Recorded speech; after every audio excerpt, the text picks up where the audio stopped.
Ночью, часов 12. Слышу резкий стук такой. Думала, кот уронил стол. Повертела головой по сторонам. Смотрю, там кирпич лежит, разбитое окно. 12-year-old Katya and her mother Tatyana have been facing threats and intimidation for months.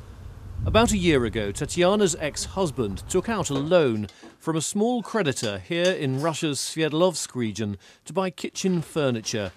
He no longer lives here, but that hasn't stopped a debt collection agency from menacing his family.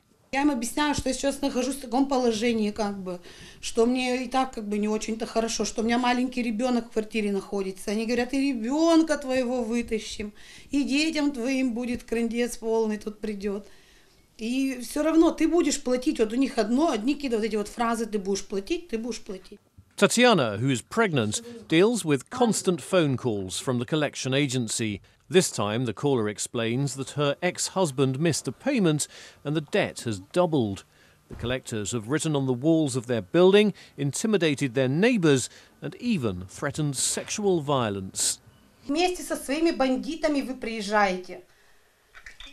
С обычными бандитами, которые мне угрожают, которые мне говорят, мы подождем тебя сейчас в квартире, которые мне кричат, смазывай свою задницу вазелином. Почему должна платить я?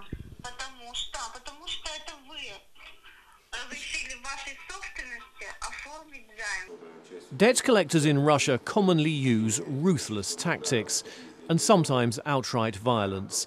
In Chelyabinsk, an employee of the company that threatened Tatyana is on trial for shooting a debtor with a non-lethal gun. The victim's lawyer says his client took a loan to pay for his daughter's medical treatment. The trouble began when he asked the collectors to reschedule his payments. Ему начали бычки кидать на порог, он попросил убрать. В дальнейшем в словесной перепалке произошел вот такой вот конфликт. То есть он достал пистолет и произвел выстрел непосредственно в плечо, попал. Early this year, services at this health clinic in Chelyabinsk were interrupted by constant phone calls. The calls stopped only after local media publicised the clinic's troubles. Все кабинеты режимные и операционные, они взаимосвязаны по телефонной связи. Все, эта информация была блокирована, и мы не могли, в общем-то, выполнять свою плановую работу экстренную. Debt collection in Russia has been a largely unregulated industry until now. Amid frequent reports of abuses, the Russian Duma this week approved legislation restricting collectors' activities and limiting their contacts with debtors. For Tatyana, new regulations can't come too soon.